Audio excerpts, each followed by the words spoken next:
Hello guys and welcome back to this channel, where today guys I'll be showing you how to add link in Figma.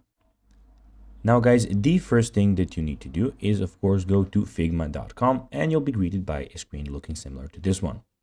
Now guys, when you're here you just need to go and log into your profile. But guys, if you do not have one, you can always go and register to Figma. But guys, if you do not know how to do that, you can always go to our YouTube channel where we have plenty of how to Figma videos where you can see how you can do this. Now guys, that we got that out of the way, let's see what we actually have in front of us here. So as you can see here, we have, as I said, Figma official website where firstly you have your profile where you can see some themes that you put. So you can put a light theme, dark, or a system theme. You have your settings. You can get the desktop application if that's much easier for you.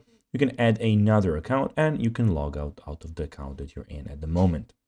Here you can search for anything basically that you want to search for. So for types, by anything, basically what you want to search for. We have your themes here. We have your drafts, which I at the moment don't have any. You can go and have deleted drafts, the ones that you just made. You can view plans here. If you at the moment I have a free plan, but if you want to get another plan, you can go there.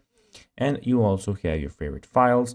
Here you have your themes. So basically this is my theme project. I can go and create another one.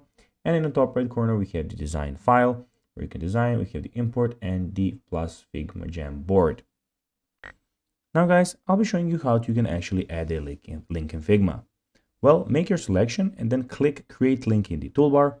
Then type or paste a URL into the provided input box above the selected text. And then guys, basically what you need to do is press enter to apply the link. And guys, that will be everything for this video. I hope that you found this video informative. If you did that guys, don't forget to like this video, share it, subscribe to the channel, put the notifications on. And guys, as always, I'll be seeing you in the next video. Bye guys.